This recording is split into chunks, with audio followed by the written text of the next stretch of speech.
ሰላም እንደምን ሰነበታችሁ ውድ ተመልካቾቻችን።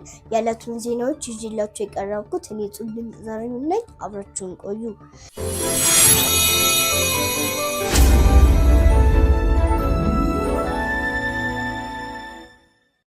የሁለተኛ ዙር የጥያቄና መልስ ውድድር በአንደኛ ደረጃ ግቢዎች የተካሄደ ሲሆን የአራተኛ ክፍል ተማሪ አሸናፊ መለየቱ እና በላም ቅርንጫፍ ለተወዳዳሪዎች ሰርተፍኬት ተበርክቶላቸዋል።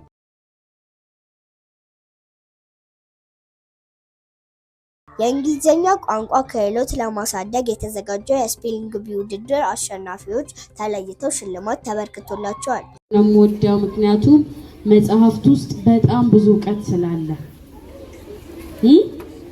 reading gives you what? knowledge. አንድ አለ አባባል፣ ይሄን አባባል የሚልልኝ ልጅ ሸልማለሁ። reading gives you blank። እሺ የስምንተኛ ክፍል መልቀቂያ ሞዴል ፈተና መስጫ የጊዜ ሰሌዳ ይፋ መደረጉን ርዕሰ መምህሩ ገልጸዋል።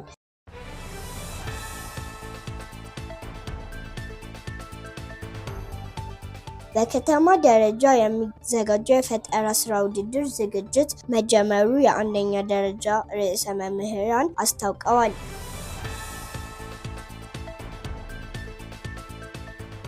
የእንግሊዝኛ እና የሂሳብ የማጠናከሪያ ትምህርት በአዲስ ሚዲያ ኔትወርክ መሰጠት መጀመሩን እና የፕሮግራም ሰዓቱ በቴሌግራም መለቀቁን አስታውቀዋል።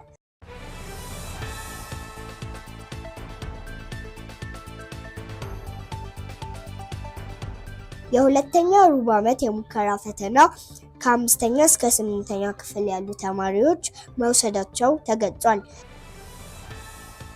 ከዜናዎቹ ጋር እኔ ጽልም ድንቅ ዘረኝ ነበር። እስከ ሳምንት ቸር እንሰንብት።